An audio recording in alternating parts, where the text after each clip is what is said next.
കഴിഞ്ഞ കുറച്ച് ദിവസങ്ങളായി സിറിയ ലക്ഷ്യമിട്ട് ഇസ്രായേൽ വലിയ രീതിയിൽ തന്നെ ആക്രമണമാണ് നടത്തുന്നത്. സിറിയയുടെ നാവികസേനയുടെ കരുത്ത് ഏതാണ്ട് തന്നെ തകർത്ത് കളഞ്ഞു എന്ന് തന്നെ പറയാം. പക്ഷേ ഇപ്പോൾ ഈ ഇസ്രായേലിൻ്റെ ആക്രമണത്തിനെതിരെ ഇപ്പോൾ സിറിയ പിടിച്ചെടുത്ത പുതിയ ഭരണകൂടത്തിൻ്റെ നേതാവ് അബു മുഹമ്മദ് അൽ ജുലാനി മുന്നറിയിപ്പുമായി രംഗത്തെത്തിയിരിക്കുന്നു.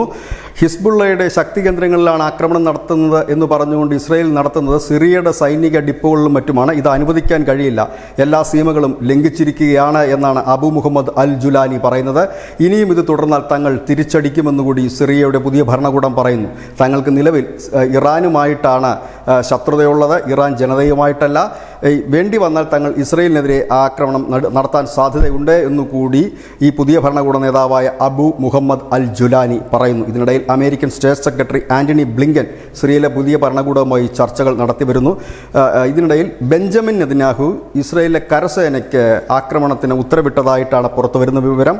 ഇസ്രയേൽ കരസേന, അതായത് ടാങ്കുകളടക്കമുള്ള സേനാവ്യൂഹം ഡമാസ്കസ് ബെയ്റൂട്ട് ഹൈവേകളിലൂടെ കടന്നു പോകുന്നതായിട്ട് റിപ്പോർട്ടുകൾ പുറത്തുവരുന്നു. ഒപ്പം തന്നെ തെക്കൻ സിറിയയിലുള്ള ഒരു ഡാം ഇസ്രായേൽ സേന ഏറ്റെടുത്തതായിട്ടുള്ള വാർത്തകളും പുറത്തു വരുന്നു. ഇസ്രായേൽ പറയുന്നത് ഹിസ്ബുള്ളയുടെ പക്കൽ ഉള്ള ആയുധശേഖരം, ആയുധ ഡിപ്പോകൾ തങ്ങൾ തകർക്കുകയാണ്, അത് മറ്റു ശത്രുക്കളുടെ കിട്ടാതിരിക്കുവാനാണ് തങ്ങൾ നീക്കമെന്ന് പറയുന്നത്. പക്ഷേ ഇപ്പോൾ സിറിയ അതിനെതിരെ രംഗത്ത് വന്നിട്ടുണ്ട്. സിറിയയുടെ പുതിയ ഭരണകൂടം ഏതായാലും ആക്രമണം ഇതുവരെ കുറച്ചിട്ടില്ല, പിൻവലിയുന്ന ഒരു സൂചനകളും ഇസ്രായേലിൻ്റെ ഭാഗത്തുനിന്ന് വന്നിട്ടില്ല. ഒരുപക്ഷെ സമ്പൂർണ്ണ യുദ്ധത്തിലേക്ക് നീങ്ങാനുള്ള സാധ്യതകളും കാണുന്നുണ്ട്. അതിനിടയിൽ സിറിയയ്ക്ക് പിന്തുണയുമായി തുർക്കി രംഗത്തെത്തിയിരിക്കുന്നു.